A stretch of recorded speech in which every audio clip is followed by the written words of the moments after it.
గత సంవత్సరం అంతా దేవుడు కాచి కాపాడి చాలా ప్రయాణాలలో నాకు కాపులను దయచేసి పరిచర్య చేయడానికి ఇచ్చిన కృపను బట్టి దేవునికి ఎంతగానో వందనాలు చెల్లిస్తున్నాం.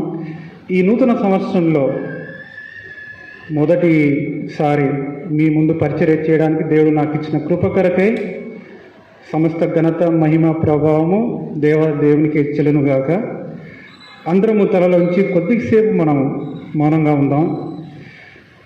వాక్యంలో వెళ్ళకముందు పరిశుద్ధాత్మ దేవుడు మనందరితో మాట్లాడలాగున మనం సిద్ధపడతాం.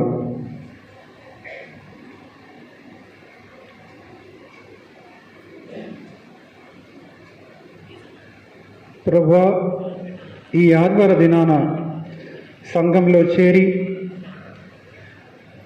నీ స్వరము వినే కృప ఆధిక్యత మా అందరికీ దయచేస్తున్నాయని నీకు వందనాలు చెల్లిస్తున్నాం. అనేకులు ఈ దినము చూడక మరణించిన వారు అనేకులు ప్రభువా, కానీ మాకైతే ప్రభువా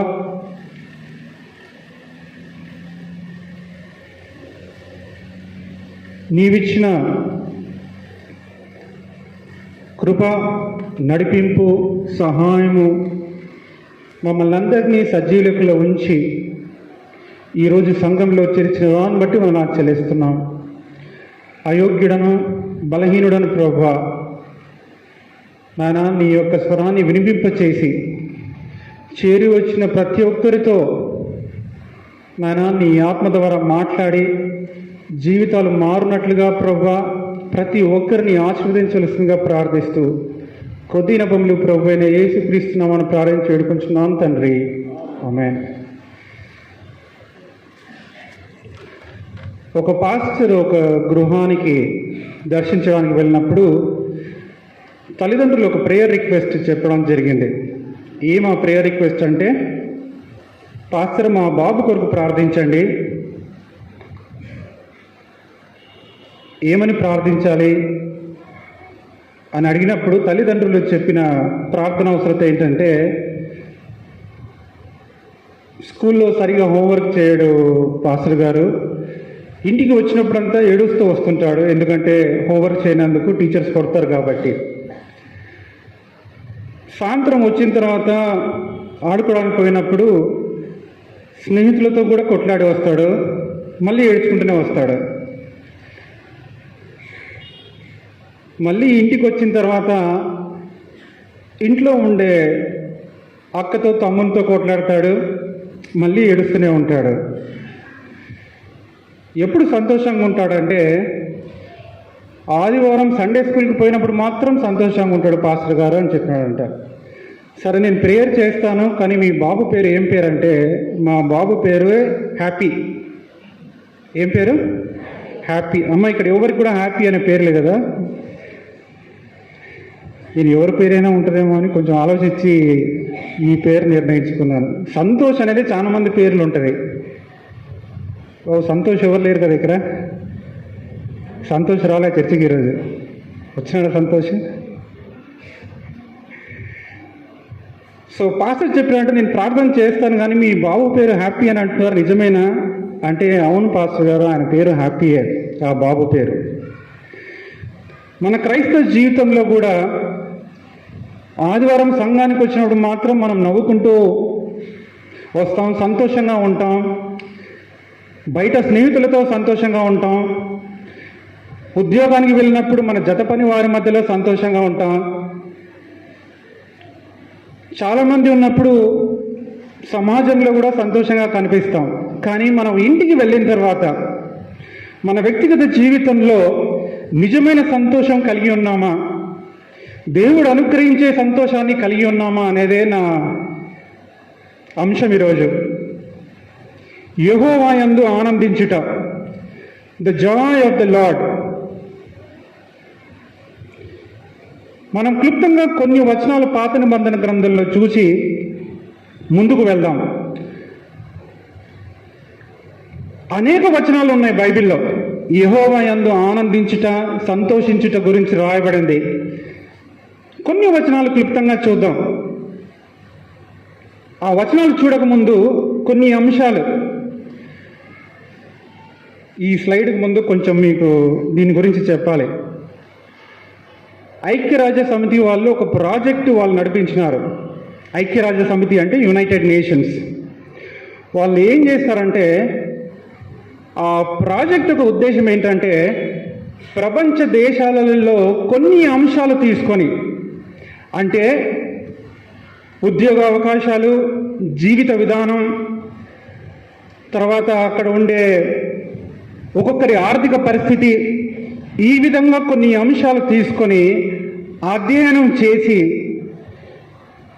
146 లేదా 143 దేశాలను అధ్యయనం చేసి ఏ దేశంలో వారు ఎక్కువ సంతోషంగా ఉన్నారు అని ఒక రిపోర్ట్ తయారు చేసి రిలీజ్ చేయడం జరిగింది. ఆ 143 దేశాలలో ఒక్కొక్క దేశానికి ఒక ర్యాంక్, ఏ స్థానంలో ఉంది ఒక్కొక్క దేశం అని వాళ్ళు అధ్యయనం చేసి ఒక రిపోర్ట్ రిలీజ్ చేసినారు. దాంట్లో భారతదేశంకి వచ్చిన స్థానం ఎవరైనా చెప్పగలరా? మీకు ఇష్టం వచ్చిన నంబర్ చెప్పండి, పర్వాలేదు. ఎంత? 102. కొంచెం దరిదాపుల్లో ఉన్నాం. 129 చెప్పండి అమ్మ, లాటరీ. భారతదేశానికి వచ్చిన ర్యాంకు 126. బహుశా ఈ రిపోర్ట్ చూస్తే ఫస్ట్ ఉండేది ఫిన్లాండ్, ఆ తర్వాత ఉండే దేశాలు చూస్తే భారతదేశం కంటే ముందు కొన్ని దేశాలు ఉన్నాయి. చూసి బాధపడొద్దండి.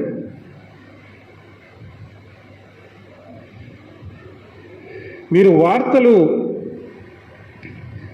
గమనించి వార్తలు రెగ్యులర్గా చూసే వాళ్ళైతే వికసించిన భారత్, వికసించే భారత్, వికసిత్ భారత్ అని వినే ఉండింటారు. విన్నారా ఎవరన్నా?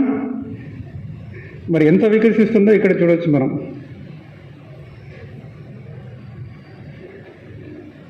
ఇది మన భారతదేశంలో ఉండే స్థానం. దీన్ని హ్యాపీనెస్ ఇండెక్స్ అంటారు. ఈ రిపోర్ట్ అంతా పబ్లిక్గా అవైలబుల్గా ఉంది. ఇది ఎవరైనా వెళ్ళి చూడవచ్చు. ఇది నేను కల్పించింది కాదు. ఇక్కడ ఉండే వాళ్ళందరూ చూస్తే చాలా సంతోషంగా అనిపిస్తున్నారు కదా. వీళ్ళు ఏ సంఘానికి చెందిన వాళ్ళు కాదు, వీళ్ళందరూ ఒక గుంపుకు చెందిన వాళ్ళు, ఒక క్లబ్. దీని పేరు మీరు కూడా ఎవరైనా ఉన్నారా లాఫింగ్ క్లబ్లో? ఎవరు లేరా? చాలా మంది పోతున్నారు ఈ మధ్య. ఎందుకంటే నవ్వుతే రోగ నిరోధక శక్తి, అంటే ఇమ్యూనిటీ పెరుగుతుందని చాలా మంది పోతున్నారు.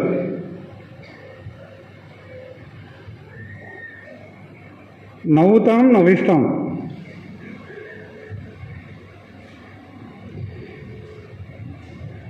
ఈ విధంగా ప్రపంచంలో చాలా మంది నిజమైన సంతోషం కొరకు ఎదురు చూసే వాళ్ళు అనేకులు. కర్నూలులో మళ్ళీ లాఫింగ్ క్లబ్ ఉందో లేదో నాకు ఇదే తెలియదు. ఉందా లాఫింగ్ క్లబ్? లేదా? ఉందా? ఉండేంటది బహుశా.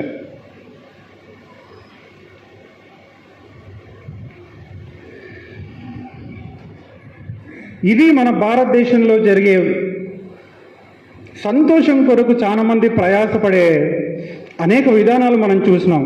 అయినా మన భారతదేశంకు ఉండే ర్యాంకు 126, 143 దేశాలలో. కానీ బైబిల్లో కొన్ని వచనాలు మనం చూద్దాం. పాత నిబంధన గ్రంథంలో మనం చూసినట్లయితే ఒక 4 వచనాలు చూద్దాం క్లుప్తంగా, త్వరగా 4 వచనాలు చూసి మనం ముందుకు వెళ్దాం.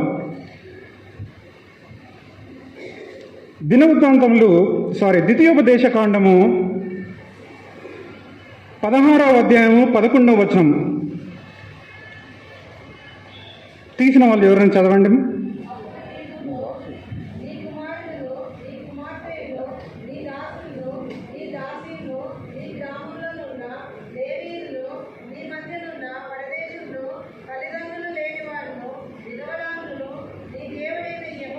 నీ దేవుడైన యెహోవా సన్నిధిని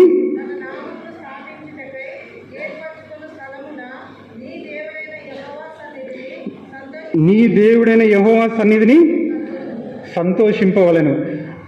16వ వచనము చివరి భాగంలో కూడా మనం చూసినట్లయితే ఆ పేజీ తిప్పిన తర్వాత 2వ లైన్.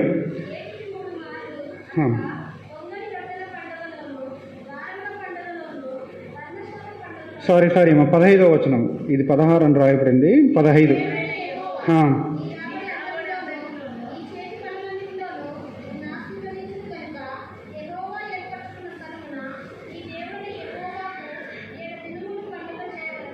నీవు నిశ్చయముగా సంతోషింపవలెను. ఈ అధ్యాయంలో మనం 9వ వచనం చూసినట్లయితే 7 వారములను నీవు లెక్కింపవలెను. పంట చేయిని పైని కొడవలి మొదట వేసినది మొదలుకొని 7 వారములను లెక్కించి అని రాయబడింది. ఇది వారముల పండగ, అంటే ఇది కోతకాలంకు సంబంధించిన పండగ. ఇది మొదలుకొని అంటే కొడవలి మొదట వేసినది మొదలుకొని 7 వారములు ఈ పండుగను ఆచరించినప్పుడు ఏ విధంగా ఆచరించాలి? 11వ వచనంలో సుదీర్ఘంగా రాయబడింది. కానీ నీ దేవుడైన యెహోవా సన్నిధిని సంతోషింపవలెను. తర్వాత 13, 14, 15 మనం చూసినట్లయితే ఇది పర్ణశాలల పండుగ. 13వ వచనము, నీ కళ్ళములో నుండి ధ్యానమును నీ తొట్టిలో నుండి రసమును సమకూర్చినప్పుడు పర్ణశాల పండుగను 7 దినములు ఆచరింపాలను అని రాస్తూ 15వ వచనము చివరిలో నీవు నిశ్చయముగా సంతోషింపవలెను. ముందుకు వెళ్దాం. సామెతలు అనేక వచనాలు ఉన్నాయి, కానీ ఈ 2 వచనాలు, ఈ వచనం అంతా ఇక్కడ మీ స్క్రీన్ పైన ఉంది. 15వ అధ్యాయం 13, తర్వాత 17, 22. సంతోష హృదయము ముఖమునకు తేటనిచ్చును, మనో దుఃఖం వలన ఆత్మ నలిగిపోవును. 17, 22. సంతోషం గల మనస్సు ఆరోగ్య కారణము, నలిగిన మనస్సు ఎముకలను ఎండిపో చేయును, అంటే అనారోగ్యం. సంతోషం గల మనసు ద్వారా మన శరీరంలో అనేక కెమికల్స్, అంటే అనేక రసాయనాలు ఉత్పత్తి చెందడం జరుగుతుంది. దాని ద్వారా ఆరోగ్యం ఉంటుంది. కానీ నలిగిన మనస్సు, దుఃఖంతో నిండిన మనుషులలో ఒత్తిడికి గురైనప్పుడు, బాధకు గురైనప్పుడు కూడా కొన్ని రసాయనాలు మనం శరీరంలో ఉత్పత్తి జరగడం ద్వారా చాలాసార్లు అనారోగ్యానికి కూడా గురి అయ్యే పరిస్థితి ఉంటుంది. ఇదందరికీ మనకు తెలిసిన విషయమే. ప్రసంగి 3:12లో మనం చూసినట్లయితే, తీసిన వాళ్ళు చదవడం ఎవరన్నా? ప్రసంగి 3:12.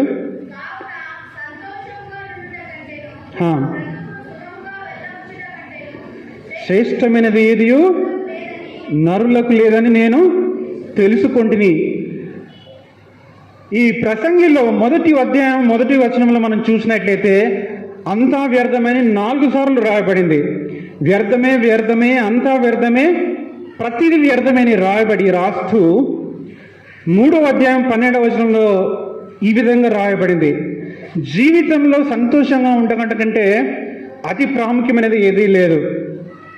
సుఖంగా వెళ్ళబుచ్చుట కంటేను శ్రేష్టమైనది నరులకు ఏదీ లేదు. ఎంత సంపాదించినా కూడా మనశ్శాంతి, సమాధానము, సంతోషం ఉండడం అనేది ఒక పెద్ద ఆశీర్వాదం. ప్రపంచంలో అతిపెద్ద ధనికుడు ఒక ఆయనను అడిగితే, జీవితకాలంలో నీకెంతో డబ్బు ఉంది, నీకు లేని వస్తువు అనేది లేదు, ఒక పెద్ద ఇల్లు, అనేక కార్లు, అనేక మంది పని వాళ్ళు, ఇది నాకు తక్కువ అని ఏమీ కూడా లేని ఒక వ్యక్తిని అడిగితే ఆయన్ని ప్రశ్నించినారంట ఒకసారి, మీకు అన్నీ ఉన్నాయి కానీ మీరు ఎన్ని రోజులు మీరు సంతోషంగా ఉన్నారు, ఎన్ని సంవత్సరాలు మీరు సంతోషంగా ఉన్నారంటే ఆయన లెక్క పెట్టి, నేను కొన్ని వారాలు మాత్రమే నేను సంతోషంగా ఉండగలిగినానని చెప్పినాడంటే.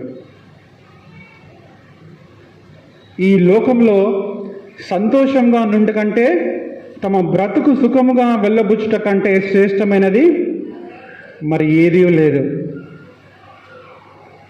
ఇది కొన్ని వచనాలు పాత నిబంధన గ్రంథంలో. కొత్త నిబంధన గ్రంథంలో ఒక 2-3 వచనాలు మనం చూద్దాం. బైబిల్ చూడకుండా చెప్పాలి.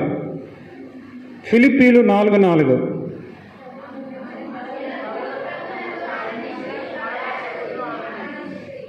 పురుషులలో ఎవరు మాట్లాడటం లేదు.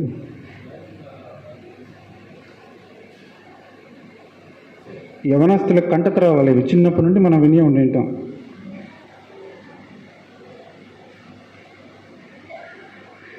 ఎల్లప్పుడూ ప్రభువు నన్ను ఆనందించుడి, మరలా చెప్పుదును.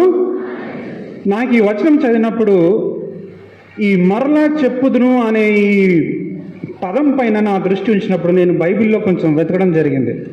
మరలా చెప్పుదును అని ఎక్కడైనా రాయబడిందా అని. ఇంగ్లీష్ బైబిల్లో again rejoice in the lord, again I say rejoice in the lord. మరలా చెప్పుదును అని నేను వెతికినప్పుడు నాకైతే ఎక్కడ కనపడలేదు. మరియు మరలా అని చాలా చోట్ల సంబోధించినట్లు మనం చూడొచ్చు, కానీ మరలా చెప్పుదును అని ఇక్కడ ప్రత్యేకంగా రాయబడింది. ఎల్లప్పుడూ అంటే ఎప్పుడు? సండే స్కూల్ పిల్లలు చక్క పాట పాడారు కదా. ఉదయం ఎక్కడ పోయినారు పిల్లలు? మధ్యాహ్నము, సాయంకాలము, చీకటి, తర్వాత చింత లేదు. చిన్నపిల్లల కంటే పెద్దోళ్ళు పాడింటే బాగుండేది ఈ పాట. చిన్నపిల్లలు నిజంగానే సంతోషంగా ఉంటారు కదా. దీంట్లో చూడండి చిన్నపిల్లలు. నాకు ఈ ఫోటో చూసినప్పుడు అనిపించింది మన సండే స్కూల్ పిల్లలు పెట్టింటేనే బాగుండేది. పెద్దోళ్ళు పాడాలి ఈ పాట. సాధారణంగా మనకు ఒక వస్తువు కొన్నప్పుడు కొంచెం ఆనందం, అంటే ఒక మొబైల్ కొన్నప్పుడు కానీ, లేదంటే ఒక బైక్ కొన్నప్పుడు కానీ, లేదంటే ఒక కారు కొన్నప్పుడు కానీ, ఇల్లు కట్టించుకున్నప్పుడు కానీ, కొంత మంచి ఉద్యోగం వచ్చినప్పుడు కానీ, లేదంటే బిడ్డలకు ఒక మంచి మార్కులు వచ్చినప్పుడు కానీ, మంచి ర్యాంక్ వచ్చినప్పుడు మనం సంతోషపడతాం, సహజమే. ఈ విషయం నేను చెప్పాలన్నా వద్దా అని ఆలోచించినాను, కానీ పులిపిట్ పైన చెప్తాను నేను. కొన్నిసార్లు క్రైస్తవ జీవితంలో మనకు సరిపోయిన వాళ్ళు, అంటే మనం కొద్ది మందితో సరిగా ఉండకుండా ఉండేవాళ్ళు కొంతమంది ఉంటారు. అసహించుకునే వాళ్ళు ఉంటారు. మనకు సరిపోని వాళ్ళు ఉంటారు. వాళ్ళకు ఏదన్నా జరగకూడదని జరిగితే కూడా కొన్నిసార్లు మనం బాహ్యంగా వాళ్ళ ముందు మనం నటిస్తాం, కానీ ఆంతర్యంగా ఏమో సంతోషపడతాం. మీరే ఒప్పుకుంటున్నారు, నేను చెప్పలేదు. విషాదకరమైన సంగతి, కానీ అది జరుగుతుంది కూడా. ఎల్లప్పుడూ ప్రభువు నన్ను ఆనందించుడి, మరలా చెప్పుదును ఆనందించుడి.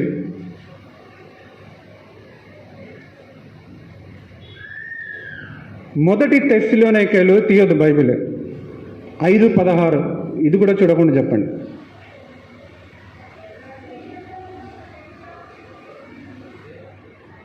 అది కొంచెం ఆ వచనాలు మీరు కరెక్ట్గా చూడకపోతే ఆ వచనం రాకపోవచ్చు. ఎల్లప్పుడూ సంతోషంగా ఉండుడి. ఎల్లప్పుడు అంటే ఏ పరిస్థితుల్లో అయినా కూడా, ఏమి ఎదుర్కొన్నా జీవితంలో మనం సంతోషంగా ఉండాలి. ఇది దీని అర్థం. నవంబర్లో మనకు సండే స్కూల్ క్రిస్మస్ జరిగింది. ఎప్పుడు జరిగింది? November 25, 24 last Sunday. పర్వాలేదు, 24, 25 ఏదో ఒక రోజు. ఎల్లప్పుడూ సంతోషంగా ఉండనేది మనం ఆ రోజు నుండి మొదలైంది మనకు. ఆ తర్వాత మొత్తం బిజీగా ఉన్నాం మనం. ఆ తర్వాత క్యాండిల్ లైటింగ్ సర్వీస్, తర్వాత క్యారల్స్, క్రిస్మస్, స్త్రీల క్రిస్మస్, మరి అది మర్చిపోకూడదు. స్త్రీల Christmas, youth Christmas, Sunday school Christmas. క్రిస్మస్ని ఎన్ని విధాలుగా చేసుకోవాలో అన్ని విధాలుగా చేసుకున్నాం మనం. సంఘంగా కలిసి చేసుకున్నాం. స్త్రీలు, పురుషులు, చిన్న బిడ్డలు, యవనస్తులు. మన సంతోషం అప్పటి నుండి మొదలైంది. ఆ మధ్యలో షాపింగ్, కొత్త బట్టలు, పిండి వంటలు,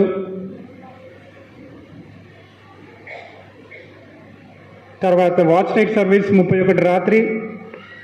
వాగ్దానాలు సరిపోలే ఆ రోజు.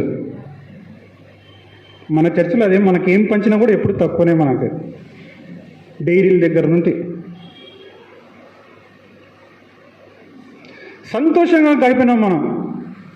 అసలు నా లెక్కలైతే నెలలో 11 నెలలే, సంవత్సరంలో. ఎందుకంటే డిసెంబర్ లెక్కలో రాదు, అది ఎట్లా పోతుందో అది.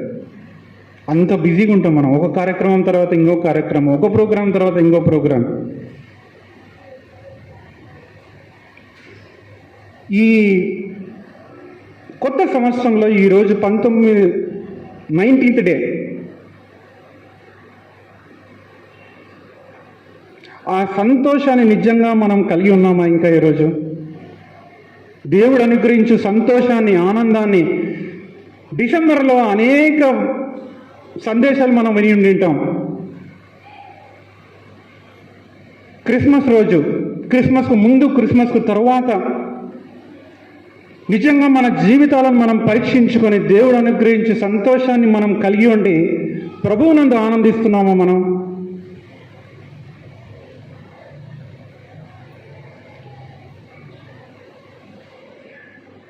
చాలామందికి తెలియని రోజు ఒక రోజు ఉంది. Friendship day, mother's day, father's day ఉంటుంది కదా, అదేవిధంగా ఒక రోజు ఉంది. ఏమా రోజు? ఏమా డే? లేదు, దాని గురించి లేదు. అఫ్కోర్స్ ఆ రోజు అది కూడా ఉంది. విడిచిపెట్టే రోజు అంటే క్విట్టర్స్ డే.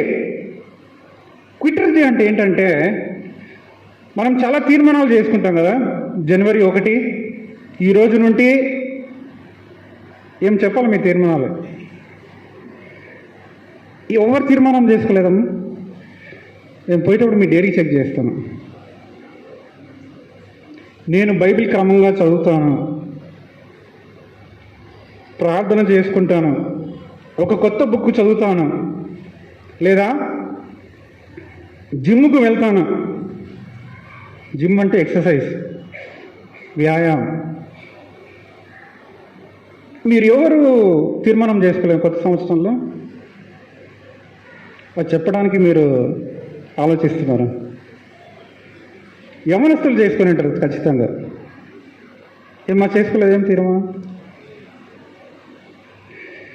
సరే, ఈ తీర్మానాలు మనం చేసుకున్న మొదలు ఈ క్విట్టర్స్ డే అంటే విడిచిపెట్టే రోజు గురించి ఎందుకు మాట్లాడాల్సి వచ్చిందంటే, ఈ తీర్మానాలను మనం పాటించేది మహా అంటే ఒక 10 రోజులు మాత్రమే. ఎన్ని రోజులు? 10 రోజులు.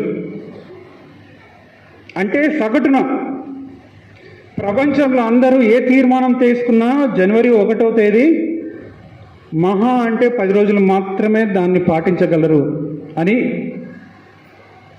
ఒక అధ్యయనం చేసి దీన్ని క్విట్టర్స్ డే, ఇది జనవరి 10వ తేదీ జరుగుతుంది. ఇది ఎందుకు ఈరోజు క్విట్టర్స్ డే అని అంటారంటే, ఆ రోజు అందరూ ఒకసారి గుర్తు చేసుకోవడానికి, నువ్వు విడిచిపెట్టాల్సిన అవసరం లేదు, నువ్వు పాటించు అని గుర్తు చేయడానికి. అంటే ఇది ఒక సెలబ్రేషన్ కాదు, ఒక సంబరపడే విషయం కాదు, కానీ గుర్తు చేసే అంశం. Today is a quitters day, కానీ నువ్వు వదలకుండా, విడిచిపెట్టకుండా ఏ తీర్మానం అయితే చేసుకున్నావో ఆ తీర్మానాన్ని ముందుకు వెళ్ళు అని గుర్తు చేసే రోజు ఒక క్విట్టర్స్ డే. చాలామందికి తెలియదు ఇది, విడిచిపెట్టే రోజు.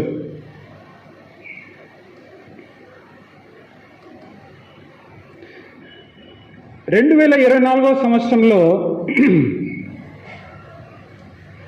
ఏ సమస్యలు, ఏ శోధనలు, ఏ కష్టాలలో అయితే మనం బాధపడుతున్నామో, ఈరోజు మీ జీవితాన్ని పరీక్షించుకుంటే బహుశా మీరు అనుకుంటవచ్చు, ప్రభువా నా పరిస్థితి ఏమీ కూడా మారలేదు. 2024 సంవత్సరంలో ఏ శోధనలు అయితే నేను కష్టపడుతున్నానో, ఏ సమస్యలతో నేను సతమతం అవుతున్నానో, అదే సమస్యలు నా ముందున్నాయి ప్రభువా. ఈరోజు కూడా అదే శోధనలు ఎదుర్కొంటున్నాను, నా పరిస్థితి ఏమీ కూడా మారలేదు. నవంబర్, డిసెంబర్ సంతోషంగా నేను గడిపినాను, కానీ ఆ సంతోషం అంతా పోయింది ప్రభువా. లైట్లు లేవు, డెకరేషన్ లేదు, కొత్త బట్టలు వేసుకొని సంబరపడినాం. కానీ ఈరోజు చూస్తే ఈ జనవరి 19వ తేదీ మన పరిస్థితి ఏ విధంగా ఉంది? అదే శోధనలు, అదే కష్టాలతో మనం కష్టపడుతున్నామా? లేదా విశ్వాస జీవితంలో విజయవంతంగా మనం ముందుకు వెళుతున్నామా? ఒక్కసారి మీరు ఆలోచించండి. సంతోషం గురించి, ఆనందం గురించి మనం కొన్ని వచనాలు చూసినాం కదా. కష్టాల గురించి, శోధనల గురించి మాట్లాడేటప్పుడు ఇంకొక వచనం మనం గమనించినట్లయితే యాకోబు 1:1 అధ్యాయం 2వ వచనం. అది 2, 3 కలిపి ఉంటుంది, కానీ ఈ వాక్య భాగం మాత్రం మీరు చూసినట్లయితే, మీరు నానా విధములైన శోధనలో పడినప్పుడు అది ఆనందం, సంతోషం అయిపోయింది, ఇప్పుడు మహా ఆనందం అని ఎంచుకొనుడి అని రాయబడింది. తెలుగు బైబిల్లో శోధనలు అని రాయబడింది, కానీ ఇంగ్లీష్ బైబిల్లో ట్రయల్స్ అని రాయబడింది. ట్రయల్స్ అంటే అది శోధనలే కాదు, కష్టాలు, సమస్యలు అని కూడా మనం అర్థం చేసుకోవాలి. ఈ కష్టాలు, ఈ సమస్యలు, ఈ శోధనలు ఎదుర్కొన్నప్పుడు ప్రభువా నేను ఏ విధంగా మహా ఆనందంగా ఉండాలి? ఇంగ్లీష్ బైబిల్ అయితే consider it as a pure Joy, మహా ఆనందమని ఎంచుకొనడి. ఇది ఎలా సాధ్యం? ఇది సండే స్కూల్ పిల్లలు పాడినట్లు ఉదయం, మధ్యాహ్నము, సాయంత్రము, చీకటి వేళలో చింత లేదు, బాధ లేదంటే, చింత లేదు, బాధ లేదంటే ఏముండాలి మన హృదయాలలో? యేసు ఉన్నట్లయితే ఆనందం ఉండాలి, సంతోషం ఉండాలి, అవునా? కానీ మనకు చర్చ అయిపోతున్నా ఈ పాట మర్చిపోతాం, మళ్ళీ ఆ ఉండే చింత, ఉండే బాధ, మళ్ళీ మన పాత జీవితంలో మనం కష్టపడుతుంటాం వారం అంతా.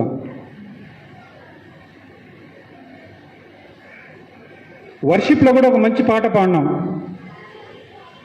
ఒక్క క్షణం కూడా నీ కృప లేకుండా మనం పాడుకున్నాం కదా. అంటే కృప నిరంతరము ఉన్నప్పుడు మనం ఏ విధంగా ఉండాలి? ఆయన కృప లేని క్షణమే లేదు అని అనుకున్నప్పుడు మన విశ్వాస జీవితంలో, క్రైస్తవ జీవితంలో మనం ఏ విధంగా ఉండాలి? వచ్చినారా మీరందరూ వర్షిప్ టయానికి? వచ్చినారా? లేదంటే మళ్ళీ పాడుతాం పాట. అందరు రాలేదు. సందీప్ వచ్చినారు అందరు? నువ్వు చివరిలో ఇంకో పాట పాడాలి, లేదంటే చాలా మంది రారు. ఒక్క క్షణమైనా నీ కృప లేకుండా నేను ఉండలేను ప్రభువా,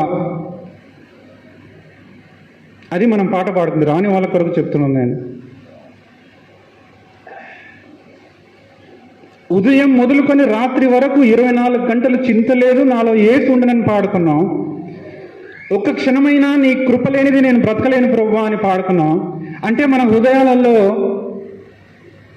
ఆనందం ఉండాల్సిన అవసరం లేదా? శోధనలు, సమస్యలు, కష్టాలు ఎదుర్కొన్నప్పుడు మహా ఆనందం అని మనం ఎంచుకోవాల్సిన అవసరం లేదా?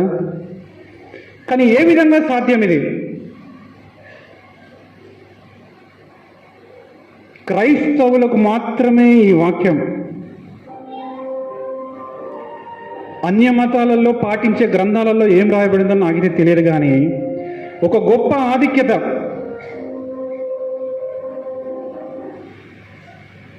ప్రభువునందు ఆనందించుడి, మరలా చెప్పుదును ఆనందించుడి.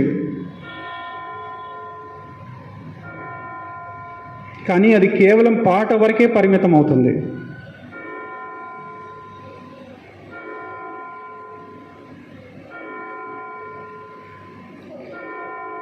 ఈ మహా ఆనందం అని ఎంచుకోవాలంటే మనం ఏం చేయాలి? ఎలా ముందుకు వెళ్ళాలి? బైబిల్ పఠనంలో మనము కీర్తనలు 38వ అధ్యాయం మనము విన్నాం. దాంట్లో కొన్ని వచనాలు మాత్రమే మనం చూద్దాం. ఆ వచనాలను మనం ధ్యానించినప్పుడు మిమ్మల్ని మీరు, అంటే మనల్ని మనం పరీక్షించుకోవాలి. నా పరిస్థితి కూడా ప్రభువా ఈ విధంగా ఉందా? నా పాప జీవితంలో కూడా నేను ఈ విధంగా నేను కష్టపడుతున్నానా? నా సమస్యలు, నా కష్టాలలో కూడా నేను ఈ విధంగా నేను స్పందిస్తున్నానా అని మీరు ఒక్కసారి మీరు గమనించినట్లయితే ఈరోజు మీ పరిస్థితి ఏ విధంగా ఉందో మీకే అర్థమవుతుంది. కొన్ని వచనాలు మాత్రమే మీ స్క్రీన్ పైన వేస్తాను. మీకు నోట్ చేసుకోవాలనుకుంటే మీరు తెచ్చుకున్న డైరీలలో నోట్ చేసుకోండి. కీర్తనలు 38వ అధ్యాయము 8వ వచనం. నేను సొమ్మసిల్లి బహుగా నలిగి ఉన్నాను, నా మనోవేదనను బట్టి కేకలు వేయించున్నాను, నా మనోదుఃఖము నన్నెన్నడను విడువదు. సొమ్మసిల్లిపోయినాను ప్రభువా, లార్డ్ ఐఎమ్ టయర్డ్. ఈ సంవత్సరంలో కేవలం 19 రోజులే నేను జీవించినాను అని నేను సొమ్మసిల్లిపోయినాను ప్రభువా. క్రిస్మస్ అయిపోయింది, ఆ ఆనందమైంది, ఆ సంతోషం అయిపోయింది. ఈ 3 వారాలలోనే ప్రభువా ఐఎమ్ వెరీ టయర్డ్, నేను సొమ్మసిల్లిపోయినాను. 17వ వచనంలో నా మనోదుఃఖం నన్ను విడువదు. ఇంగ్లీష్ బైబిల్లో my pain is ever with me. 2024 సంవత్సరంలో ఏ బాధ, ఏ నొప్పి, ఏ మనోదుఃఖం, ఏ మనోవేదన అయితే బాధపడి ఉన్నానో ప్రభువా, అది ఇంకా నాలో అట్లే ఉంది. Nothing has changed. ఏమి కూడా మారలేదు ప్రభువా. 38వ కీర్తన అందరూ తీసి ఉంచండి. చాలా త్వరగా ఒక 2-3 వచనాలు మాత్రమే నేను చెప్తాను. 38వ కీర్తన.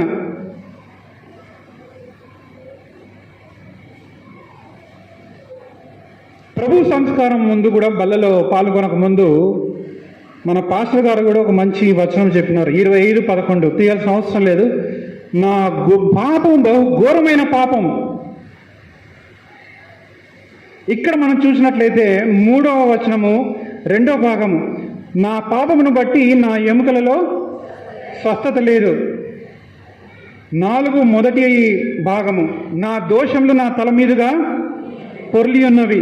6వ వచనము, నేను శ్రమ చేత మిక్కిలి కృంగి ఉన్నాను, దినమెల్లా దుఃఖాక్రాంతుడనై సంచరించుచున్నాను. 7 2వ భాగం, నా శరీరంలో ఆరోగ్యం లేదు. 8 నేను సొమ్మసిల్లి బహుగా నలిగి ఉన్నాను, నా మనోవేదనను బట్టి కేకలు వేయిచున్నాను. 10వ వచనము, నా గుండె కొట్టుకొనుచున్నది, నా బలము నన్ను విడిచిపోయాను, నా కనుదృష్టియు తప్పిపోయాను.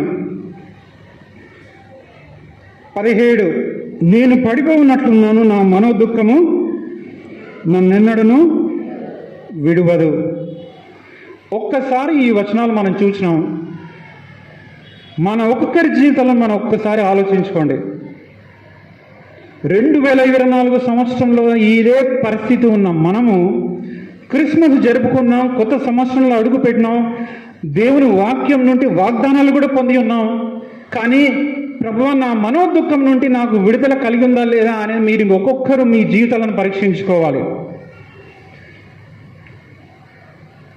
నిట్టూర్పు కూడా అని ఉంది ఇక్కడ 9వ వచనం 2వ భాగాలు మనం చూసినట్లయితే, ప్రభువా నా అభిలాష అంతయు నీకే కనబడుచున్నది, నా నిట్టూర్పులు నీకు దాచబడి ఉండలేదు.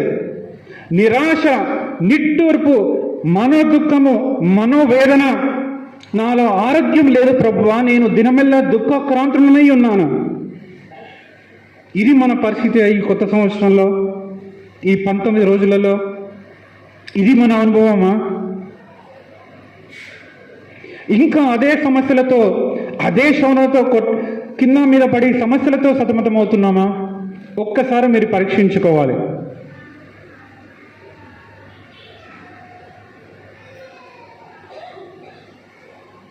నానా విధమైన శోధనలో పడినప్పుడు మహా ఆనందమని ఎంచుకొనడి. కానీ 38వ కీర్తనలో బహుశా మీలో ఇక్కడ అనేక మంది దీంతో మీరు రిలేట్ అవ్వచ్చు. నా పరిస్థితి కూడా ఈరోజు ఇదే ప్రభువా, నేను ఇంకా అదే సమస్యలతో నేను పోరాడుచున్నాను, అదే శోధనలతో నేను పోరాడుచున్నాను. కానీ ఈ శోధనలలో, ఈ సమస్యలలో మహా ఆనందమని ఎంచుకోగలిగే వారు ఎంతమంది ఉన్నారు? అవును, చాలా కష్టమే. కొన్నిసార్లు మనం ఎదుర్కొనే సమస్యలు, మనం ఎదుర్కొనే శోధనలలో మనం కృంగిపోయి నలిగిన మనస్సును కలిగి కృంగిపోయిన జీవితం మనం జీవిస్తున్నామా? ఒక్కసారి ఆలోచించుకోండి. చాలా ప్రాముఖ్యం. ఈ సంవత్సరంలో 365 రోజులలో ఈ 19 రోజులకే మనకు ఇటువంటి పరిస్థితులు మనం ఉన్నామంటే, ఈ మిగిలిన దగ్గర 345 రోజులు ఏ విధంగా మనం గడపాలి? దేవుడిచ్చిన సంతోషాన్ని ఏ విధంగా మనం అనుభవించాలి, విశ్వాస జీవితంలో విజయవంతంగా మనం ఎట్లా ముందుకు వెళ్ళాలి. 15వ వచనంలో యెహోవా నీ కొరకే నేను కనిపెట్టుకొని ఉన్నాను. 18వ వచనము నా దోషమును నేను ఒప్పుకొనుచున్నాను, నా పాపమును గూర్చి విచారపడుచున్నాను. చాలా ప్రాముఖ్యం ఇది. పాప జీవితంలో నేనున్నాను ప్రభువా అని మీరు గుర్తించి పశ్చాత్తాపడి ప్రభు సన్నిధిలో కొనిపెట్టుకొని, ప్రభువా నా దోషం నేను ఒప్పుకొనుచున్నాను, నా పాపమును గూర్చి నేను విచారపడుచున్నాను అనే స్పందన కలిగి మనం జీవిస్తున్నామా? లేదా ఇదే పాపంలో మనం జీవిస్తూ సాధారణంగా, అంటే చాలా క్యాజువల్గా మనం తీసుకొని ఇదేం పాపంలే, ఒక చిన్న పాపంలే అని అనుకొని మనం ముందుకు వెళ్తున్నామా? క్రైస్తవ జీవితంలో మనం దేవుడిచ్చే ఆనందాన్ని మనం కలిగి ఉండాలి. ప్రతి శోధనలలో మనం మహా ఆనందం మనం ఎంచుకోవాలంటే మన పాప జీవితంలో మన పరిస్థితి ఏంటో మనం ఒకసారి మనం గ్రహించాలి. నా దోషమును నేను ఒప్పుకొనుచున్నాను, నా పాపమును గూర్చి విచారపడుచున్నాను. ఇది మొట్టమొదటిది మహా ఆనందం కలిగి ఉండాలంటే. రెండవది దేవుని కొరకు కనిపెట్టుకొని ఉండాలి. దేవుని కొరకు కనిపెట్టుకొని ఉండడం అంటే దేవుని కొరకు కేవలం అవసరం ఉన్నప్పుడే, సమస్యలు ఉన్నప్పుడే దేవుని కొరకు కనిపెట్టుకొని ఉండడం కాదు.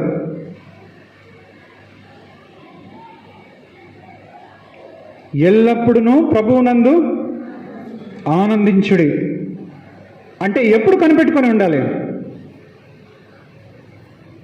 ఎల్లప్పుడూ దేవుని కొరకు కనిపెట్టుకొని ఉండాలి. ఎల్లప్పుడూ ప్రభువునందున ఆనందించాలంటే ఎల్లప్పుడూ always rejoice in the lord always.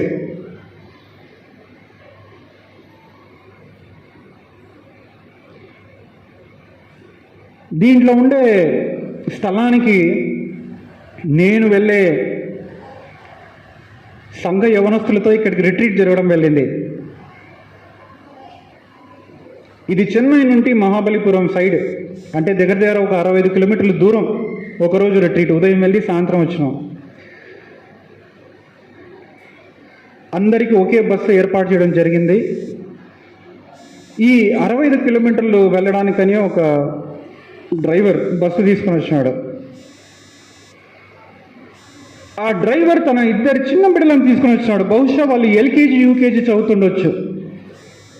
ఆ బాబు ఎల్కేజీ చదువుతుండొచ్చు, ఆ పాప మాత్రం బహుశా ఫస్ట్ స్టాండర్డ్ ఉండొచ్చు. ఇద్దరు ఉదయము ఆ డ్రైవర్ దగ్గర 7:30కు వచ్చాడు. అంటే ఆయన తన ఇంటి దగ్గర నుండి ఒక 6:30కు బయలుదేరిండాలి. చర్చి దగ్గరికి 7:30కంతా వచ్చి ఉన్నాడు. మమ్మల్ని అంత దూరం తీసుకువెళ్ళి అక్కడ చేరేసరికి దగ్గర దగ్గర 9-10 గంటలు అయింది. 1.5 గంటల ప్రయాణం. రోజంతా చిన్న బిడ్డలు, హైందవ కుటుంబానికి చెందిన డ్రైవర్. ఆ 2 బిడ్డలు ఆ డ్రైవర్ని వదలలేదు. రోజంతా ఆ డ్రైవర్తోనే ఉన్నారు. తిరిగి మమ్మల్ని సంఘంలో డ్రాప్ చేసి వెళ్ళి ఆ బండి, అంటే ఆ బస్సు షెడ్లో పెట్టి తన ఇంటికి వెళ్ళేంత వరకు ఆ బిడ్డలు ఉన్నారంట. నేను డ్రైవర్ని అడిగినాను, ఇంత చిన్న బిడ్డలు ఎందుకు తీసుకొచ్చినావు? రోజంతా నీ దగ్గరే ఉన్నారు కదా, వాళ్ళకు ఇంట్లో పెట్టింటే బాగుండేది కదా అని డ్రైవర్ అడిగితే డ్రైవర్ చెప్పిన మాట, సార్ నేను 10 రోజులు ఇంట్లో లేను. 10 రోజులు ఇంట్లో లేనందుకు నా బిడ్డలు నా కొరకు కనిపెట్టుకుని ఉండి నేను వచ్చిన వెంటనే నేను నీతో సమయం గడపాలి. నువ్వు ఎక్కడ తీసుకుపోతావో తీసుకోపో, కానీ నీ దగ్గరే ఉండాలి. నువ్వు ఎక్కడ ఉంటావో నీ దగ్గర ఉండాలి, నీతోనే ఉండాలి అనే ఒక ఆరాటం మనలో కలిగి ఉన్నామా మనం? ఈ 19 రోజులు ఎంతమంది అనుదిన ప్రార్థన చేసుకున్నారు? ఎంతమంది వ్యక్తిగత ప్రార్థన చేసుకున్నారు? దేవునితో సమయం గడపాలనే ఒక ఆరాటం, ఒక ఆశ, ఒక తృష్ణ కలిగి జీవిస్తున్నామా మనం? నాకు ఆ చిన్న బిడ్డను చూసినప్పుడు చాలా ఆశ్చర్యం వేసింది. క్రైస్తవ జీవితంలో ప్రభువా నాకు మా అందరికీ, మా యవనస్తులకు కూడా నేను చెప్పిన, నేను ఇటువంటి తృష్ణ, ఇటువంటి ఆశ మనం కలిగి ఉండాలి.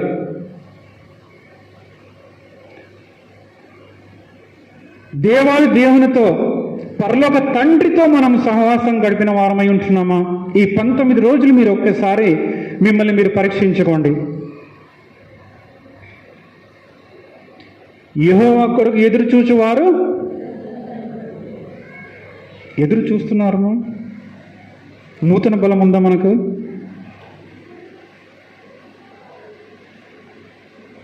సొమ్మసిల్ల వారికి ఈ నూతన బలం మాత్రం గుర్తుపెట్టుకున్నారు బాగా. చదవండి, తీసిన వాళ్ళు చదవండి.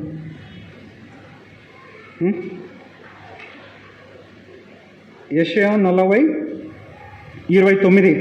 సొమ్మసిల్లిన వారికి బలమిచ్చేవాడు ఆయనే, శక్తిహీనులకు బలాభివృద్ధి కలుగజేయవాడు ఆయనే. చాలము.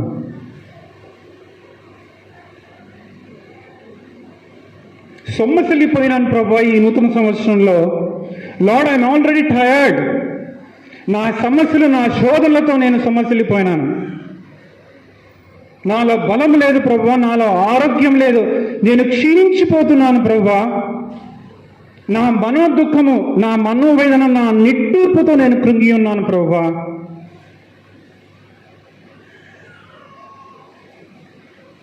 ఆ పరిస్థితిలో మనం ఉన్నట్లయితే దేవుని కొరకు కనిపెట్టే వారంగా మనం ఉండాలి. Wait on the Lord. దేవుని కొరకు ఎదురు చూసే వారిగా మనం ఉండాలి. మహా ఆనందము కలిగి ఉండాలంటే దేవుని కొరకు కనిపెట్టుకొని ఉండాలి.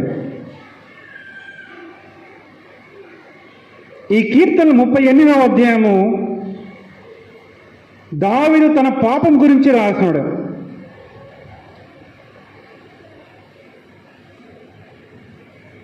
పాప విషయంలో ఏ పరిస్థితిలో అయితే తను ఉన్నాడో దాన్ని గ్రహించి, నా దోషము నేను ఒప్పుకుంటున్నాను ప్రభా, నీ కొరకు నేను కనిపెట్టుకొని ఉన్నాను అని ప్రార్థించినట్లు మనం ధ్యానం చేసుకున్నాం.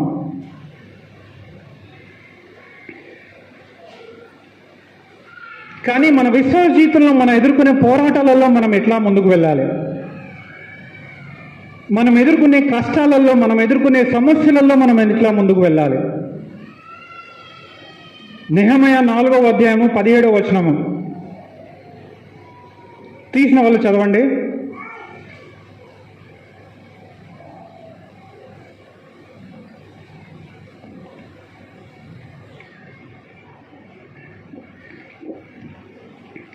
సరే, ఇక్కడ స్క్రీన్ పైన ఉందాం చూడండి. ఒక్కొక్కరు తన చేతితో పనిచేసి ఒక చేతితో ఆయుధమును పట్టుకొని ఉండిరి. 18వ వచనము, మరియు కట్టు వారిలో ఒక్కొక్కడు తన కత్తిని నడుమునకు బిగించుకొని గోడ కట్టుచు వచ్చెను. మీరు ఒక్కసారి ఊహించుకోండి, ఒక చేతితో, ఇక్కడ ఈ బొమ్మలో మనం చూసినట్లయితే ఒక చేతి పైన కత్తి పెట్టుకొని ఇంకొక చేతితో పని చేస్తూ ముందుకు పోయినారు. మనం ఎదుర్కొనే కష్టాలలో ఏ విధంగా మనం ముందుకు వెళ్ళాలి? ఎఫెసీయులకు రాసిన పత్రిక 6వ అధ్యాయంలో సర్వాంగ కవచం గురించి మీ అందరికీ తెలుసు. కత్తి దేనికి సాదృశ్యం? వాక్యానికి. రెండంచులు గల ఖడ్గం. వాక్యాన్ని ఏం చేయాలి? ఆ కత్తి ఏం చేయాలి మనం? ఎఫెసీ 6:17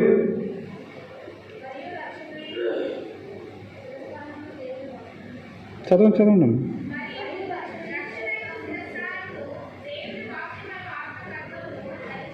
దేవుని వాక్యమును ఆత్మ ఖడ్గమును ధరించుకొనడి. దేవుని వాక్యముని ఆత్మ ఖడ్గాన్ని మనం ధరించుకొని మనం ముందుకు వెళ్ళాలి. అంటే మనం ఎక్కడికి వెళ్ళినా బైబిల్ పట్టుకొని పని చేయడానికి అర్థం కాదు. కానీ దేవుని వాక్యం, దేవునితో ఒక సన్నిహిత సంబంధం అనుదినము మనం కలిగి ఉన్నామా? దేవుని వాక్యాన్ని మనం హృదయంలో భద్రపరుచుకున్నామా? కీర్తనలు 119వ అధ్యాయము 9-10 వచనాలలో రాయబడింది, నీ ఎదుట నేను పాపం చేయకున్నట్లు నీ వాక్యమును నా హృదయంలో ఉంచుకొని ఉన్నాను. దేవుని వాక్యమనే ఖడ్గాన్ని మనం పట్టుకొని మనం ముందుకు వెళ్ళాలి. మహా ఆనందం కలిగి ఉండాలంటే నానా విధములైన శోధనలు మనం ఎదుర్కొన్నప్పుడు దేవుని వాక్యమనే ఖడ్గాన్ని మనం పట్టుకొని మనం ముందుకు వెళ్ళాలి. యెహోవా యందు ఆనందించుట కంప్లీట్ చేయాలి మీరు. నెహెమయా 8వ అధ్యాయము 10వ వచనం తీయండి. యెహోవా యందు ఆనందించుట వలన మీరు బలమొందుదురు. యెహోవా యందు ఆనందించుట వలన మీరు బలమొందుదురు. కాబట్టి ప్రతి శోధనలో, ప్రతి సమస్యలలో, ప్రతి కష్టం ఎదుర్కొన్నప్పుడు మహా ఆనందం కలిగిన జీవితాలను మనం జీవించగలం. ఈరోజు మీరు ఎటువంటి కష్టాలు, ఎటువంటి సమస్యలు ఎదుర్కొంటున్నారో నాకు ఇది తెలియదు. కానీ మీ కష్టాలలో, మీ సమస్యలలో దేవుడు ఒక అష్యూరెన్స్, ఒక వాగ్దానం ఇస్తున్నాడు. నా యందు మీరు ఆనందించుడి, మీరు బలం పొందుతారు. యెహోవా కొరకు ఎదురు చూచేవారు పక్షిరాజు వలె ఎగురుతారు. సొమ్మసిల్లిన వారికి బలాభివృద్ధి కలుగు చేయవాడు ఆయనే. నమ్ముతున్నారా ఈ వాక్యాన్ని? యెహోవా కొరకు కనిపెట్టుకుని ఉంటున్నామా? ఈ 19 రోజులు మనం ఏ విధంగా గడిపినాం ఒక్కసారి ఆలోచించుకోండి. ఏ పరిస్థితి అయినా కూడా మహా ఆనందం పొందాలంటే యెహోవా కొరకు కనిపెట్టుకొని ఉండాలి, మొదటిది. రెండవది, యెహోవా యందు ఆనందించాలి. డిలైట్ ఇన్ ద లార్డ్, యెహోవాను బట్టి ఆనందించుడి. రెండవ సెంటెన్స్ మీరు కంప్లీట్ చేయాలి. మీరు కీర్తనలు 34:4, 37:4 తీయండి, అందరు తీయాలి. యెహోవాను బట్టి ఆనందించుడి, ఆయన నీ హృదయ వాంఛలను తీర్చును. యెహోవా యందు ఆనందించడం, యెహోవాను బట్టి ఆనందించడం.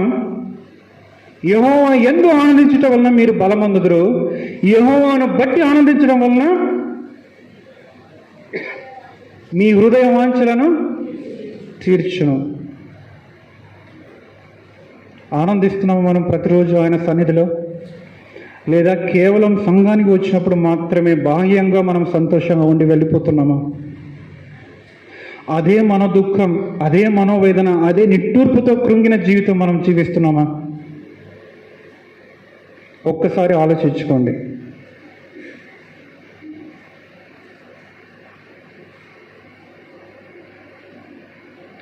ఇది కాలిఫోర్నియాలో జరిగిన సంగతి. ఇంగ్లీష్లో కాలిఫోర్నియా గోల్డ్ రష్ అంటే ఈ 1848వ సంవత్సరంలో బంగారు నిధి ఉందని అక్కడ కనిపెట్టడం జరిగింది. అమెరికాలో ఈ ప్రాంతంలో అనేకులు చాలా మంది వేరు ప్రాంతాల నుండి అమెరికాలో ఈ ప్రాంతానికి వచ్చి ఈ బంగారు నిధి కొరకు వెతకడానికి చాలా తవ్వకాలు జరిగి చాలా మందికి ఈ బంగారు దొరికి చాలా మంది చాలా పైకి వచ్చినారు. పైకి రావడం అంటే ఆర్థికంగా ఇద్దరు భార్యాభర్తలు వాళ్ళకుండే సమస్తాన్ని వదిలేసి, వాళ్ళ ఇంటిని కూడా వదిలేసి ఈ కాలిఫోర్నియా ప్రాంతానికి బంగారు కొరకు, ఈ నిధి కొరకు వెతుకుదామని వచ్చినారు. కానీ వాళ్ళ దురదృష్టవశాత్తు వాళ్ళకి ఏమీ కూడా దొరకలేదు.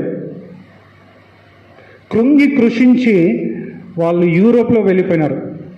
యూరోప్కు, అమెరికాను వదిలేసి వెళ్ళిపోయినారు. చాలా సంవత్సరాలు వాళ్ళు యూరోప్లో జీవించిన తర్వాత, సరే ఒక్కసారి మనం విడిచిపెట్టిన ఇంటిని మనం ఒకసారి మనం చూద్దామని మనం తిరిగి వచ్చినారంట. వాళ్ళు తిరిగి వచ్చిన తర్వాత చూస్తే అక్కడ ఒక బోర్డు ఏమని రాస్తుంది, ఈ ఇల్లు ప్రభుత్వానికి చెందింది, this property belongs to government అని రాయబడింది. చాలామంది పోలీసు వాళ్ళు అక్కడ ఆ ఇంటి చుట్టూ, వాళ్ళకి అర్థం కాలేదు ఎందుకు మా ఇంట్లో అసలు ఇంతమంది ఉన్నారు, మేము చాలా సంవత్సరాలు ఉండే ఇల్లు. ఆ కాంపౌండ్ అంతా ఒక ఫెన్సింగ్, ఒక కంచెలాగా కట్టి చాలా మంది పోలీసు వాళ్ళు అక్కడ వాళ్ళు అడిగినప్పుడు వాళ్ళు తెలిసింది ఏంటంటే ఈ గృహం కింద కూడా ఈ బంగారు నిధి ఉంది. కానీ ఆ బంగారు నిధి వాళ్ళు వదిలేసి ఎక్కడ పోయినారు? వెతుక్కుంటూ ప్రపంచం అంతా తిరిగినారు. మన క్రైస్తవ జీవితంలో వాక్యానికి మించిన ఐశ్వర్యం ఏమీ లేదు. కానీ మనం ఏం చేస్తాం? ఇది వదిలేసి దీన్ని పట్టుకొని ఉన్నామా? ఈ మధ్య మనం పాడటం లేదు, నీ వాక్యమే నన్ను మర్చిపోయినాము. ప్రపంచంలో ఎంత గొప్ప ఐశ్వర్యం కంటే కూడా మించిన ఐశ్వర్యం నీ చేతుల్లో, నా చేతుల్లో ఉంది.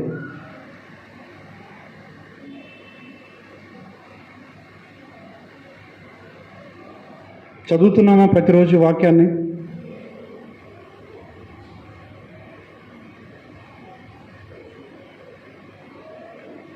లేదంటే డైలీ బ్రెడ్, అనుదిన ఆహారం అనే చిన్న బుక్ ఉంటుంది. జస్ట్ ఒక వచనము, ఒక 5-6 లైన్లు, ఒక 10 లైన్లు ఉంటుంది. అది మాత్రం చదివి ముందుకు వెళ్ళిపోతున్నాము.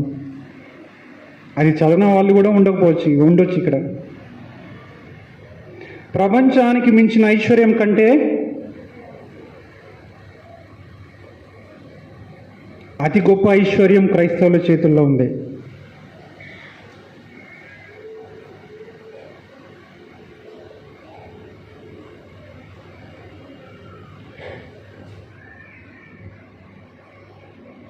ఎల్లప్పుడూ ప్రభువునందు ఆనందించుడి.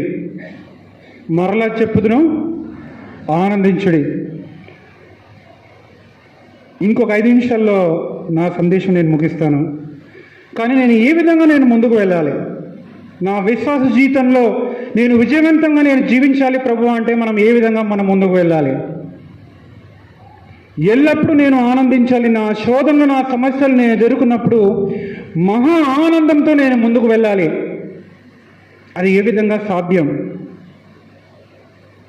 ఇప్పుడు మన నిజ జీవితంలో మనం కొన్ని విషయాలు మనము ఈరోజు మనం సంఘానికి వెళ్ళే ముందు మీరు చాలా జాగ్రత్తగా గమనించాలి. ఇంతవరకు మనం వాక్యం గురించి ధ్యానించుకున్నాం, కొన్ని ఉదాహరణలు మనం ధ్యానించుకున్నాం. కానీ ఇది మొదలుకొని ప్రభువా ఈ సంవత్సరం అంతా, నా శేష జీవితం అంతా నేను ఎట్లా ముందుకు వెళ్ళాలి? 3 అంశాలు మనం గుర్తుపెట్టుకోవాలి. మొట్టమొదటిగా దేవుని సార్వభౌమత్వం, అంటే he is a sovereign God. వర్షిప్లో కూడా ఒక పాట మనం పాడుకున్నాం, నాకు గుర్తులేదా ఏం పాట? సృష్టికర్త, సర్వోన్నతుడు, సర్వాధికారి, సర్వంతర్యామి. ఎందుకు మనం ఇది గుర్తుపెట్టుకోవాలంటే దేవుడు అత్యున్నతమైన సింహాసనం పైన ఆసీనుడై ఉన్నాడు. ఆయన అనుమతి లేకుండా ప్రపంచంలో ఏ దేశంలో అయినా, ఎక్కడైనా, మన జీవితంలో కూడా ఆయన అనుమతి లేకుండా ఏది కూడా జరగదు. నమ్ముతున్నారు మీరందరూ? ఇది దేవుడు సర్వాధికారి, ఇది గుర్తుపెట్టుకోవాలి మీరు. లేదంటే మీరు జస్ట్ వాక్యం విన్న వాళ్ళు మాత్రమే ఉంటారు. కానీ ఈ రోజు నుండి నేను ఆ ఆనందం కలిగి జీవించాలంటే మొట్టమొదటిగా గుర్తుపెట్టుకోవాల్సింది, గ్రహించాల్సింది, he is a sovereign God. దేవుడు సార్వభౌముడు, ఆయన శక్తిమంతుడు. నేను ఏ సమస్య ఎదుర్కొన్నా కూడా నన్ను విడిపించగల శక్తి ఉన్న దేవుడు అని మీరు గ్రహించాలి. మొట్టమొదటిగా. రెండవదిగా మనం ఆల్రెడీ చూసినాం, కీర్తనకారుడు రాసినట్టు 38వ అధ్యాయంలో, దేవా నేను నీ కొరకు కనిపెట్టుకొని ఉన్నాను, యెహోవా కొరకు ఎదురు చూచువారు నూతన బలము పొందుదురు. రెండవది, యెహోవా కొరకు కనిపెట్టుకొని ఉండాలి. అనుదినము కేవలం సమస్యలు ఎదుర్కొన్నప్పుడు మాత్రమే కాదు, కేవలం అది ఒక ఏటీఎం కాదు. మనకు అవసరం ఉన్నప్పుడే ఒక ప్రార్థన అవసరం ముందు లోపలికి పంపించి వెంటనే మనం సమాధానం కొరకు ఎదురు చూస్తుంటాం. అనుదినము ఏ పరిస్థితుల్లో అయినా కూడా దేవుని కొరకు కనిపెట్టుకునే వారమై ఉండాలి. మూడవది నెహెమయాలో మనం చూసినాం, ఒక చేతిలో ఖడ్గము ఇంకొక చేతితో పని చేసుకుంటూ వాళ్ళ ముందుకు పోయినారు. ఎఫెసీ 6:17 కూడా మనం ధ్యానించుకున్నాం. వాక్యం అనే ఖడ్గాన్ని మనం ధరించుకోవాలి, ప్రార్థనలో సమయం గడపాలి. ఈ 3 విషయాలు మనం గుర్తుపెట్టుకోవాలి ఈరోజు మనం వెళ్ళకముందు. దేవుడి యొక్క సార్వభౌమత్యం, యెహోవా కొరకు కనిపెట్టుకుని ఉండడం, దేవుని వాక్యమును ఆత్మగల ఖడ్గమును ధరించుకోవడం, ప్రార్థనలో సమయం గడపడం. ఈ 19 రోజులు మీ జీవితాలలో ఏ విధంగా గడిచినాయో నాకు తెలియదు, కానీ ఇక మీదటి నుండైనా ప్రభువా నేను నీ కొరకు కనిపెట్టుకొని ఉంటాను. నా నిరాశ, నా కృంగి ఉన్న పరిస్థితి నుండి, నా మనోదుఖం నుండి, నా నిట్టూర్పు నుండి నాకు విడుదలను దయచేయి ప్రభువా అని ప్రార్థన చేయండి. దేవుడు మీకు తప్పకుండా విజయాన్ని అనుగ్రహిస్తాడు. ఈ సంవత్సరంలో దేవుని చిత్తమైతే కనీసం 2 నెలలకు ఒక ఆదివారం మనం కేవలం సాక్ష్యాలకు మాత్రమే కేటాయించాలి. లేదంటే మనం కేవలం విన్న వాళ్ళమే, వింటున్నాం పోతున్నామే, కానీ నా జీవితంలో దేవుడు గొప్ప కార్యములు చేసినాడు అని సాక్ష్యం చెప్పగలిగి ఉండాలి ప్రతి ఒక్కరు. కనీసం 2 నెలలకు ఒక్క ఆదివారం అన్నా ఒక 2-3 సాక్ష్యాలు మనం వెళ్ళగలిగి ఉండాలి. సాక్ష్యం ఎందుకు ప్రాముఖ్యం అంటే అది అందరినీ బలపరుస్తుంది. కానీ మనం సంఘానికి వస్తున్నాము, వింటున్నాము, బయలుదేరుతున్నామే, కానీ మన సంఘ అవసరతల కొరకు, మన సంఘస్థుల అవసరతల కొరకు కేవలం కాపరి ప్రార్థన మాత్రమే మనం చేసుకుని వెళ్తున్నామా? చాలా మంది ఇక్కడ ప్రేయర్ హాల్కి వస్తున్నారు, సంతోషం, అది వ్యక్తిగత ప్రార్థన. కానీ ఒక సంఘంగా ఒక అవసరం కొరకు, ఒక అవసరత కొరకు మనం ప్రార్థించినట్లయితే ఇక్కడ ఉండే ప్రతి ఒక్కరి జీవితాలలో మనం అద్భుతాలను అనుభవిస్తాం. సర్వశక్తిమంతుడు, సర్వాధికారి. ఈ 3 విషయాలను మీరు గుర్తుపెట్టుకోండి. ఎల్లప్పుడూ దేవుని యందు ప్రభువునందు ఆనందించుడి. మరలా చెప్పుదును, ఆనందించుడి. నిజమైన ఆనందం కలిగి ఉండాలంటే వాక్యానికి మించిన ఐశ్వర్యం ఏమీ లేదు. దేవుడాని గురించి శాంతి సమాధానాన్ని మీరు పోగొట్టుకున్న వాళ్ళైతారు అనుదినం మీరు దేవుని సన్నిధిలో సమయం గడపకపోతే. ఈరోజు మీ జీవితాలను మీరు సమర్పించుకుంటారా? దేవా, నాకు ఇటువంటి ఆనందాన్ని నాకు దయచేయి ప్రభువా. నా శోధనలు, నా కష్టాలలో ప్రభువా నాకు ఆనందాన్ని దయచేయి. యెహోవా యందు ఆనందించుట వలన బలము పొందుదురు. ఏ పరిస్థితులైనా మనం బలం పొంది ధైర్యంగా మనం ముందుకు వెళ్ళాలంటే దానికి ఒకే ఒక మార్గం,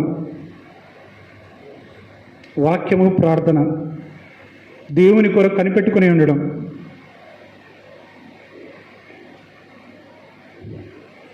దేవుని యొక్క సార్వభౌమత్యాన్ని గురించి ఈ పాట మనం ఎన్నోసార్లు విని ఉండింటాం. యాహోవే నీవే నా దైవం, నేను ఏ కష్టాలలో ఉన్నా కూడా ప్రభువా నేను భయపడను, నేను దిగులు పడను. ఈ పాట పాడుతూ ఉండగా నా సందేశం నేను ముగిస్తాను. కానీ మీ జీవితాలను మీరు సమర్పించుకోవాలని నేను ప్రార్థిస్తున్నాను. ఇక్కడ ఉండే ప్రతి ఒక్కరు కూడా, దేవా నీవు సార్వభౌముడవు, లార్డ్ యు ఆర్ సావరీన్. దిగులే లేదు, భయమే లేదు. నేను దేవుని యందు ఆనందిస్తాను. యెహోవా యందు ఆనందించేవారు బలమొందుదురు. The joy of the Lord is my strength. ఏ శోధనలైనా ప్రభువా, ఏ కష్టాలైనా నాకు ఒక మహా ఆనందం, హృదయంలో ఒక శాంతి, హృదయంలో ఒక నెమ్మదిని నాకు దయచేసి ఈ సంవత్సరంలో నన్ను నడిపించు ప్రభువా అని ఇక్కడ చేరిన ప్రతి ఒక్కరు మీ జీవితాలను మీరు సమర్పించుకోండి ఈరోజు.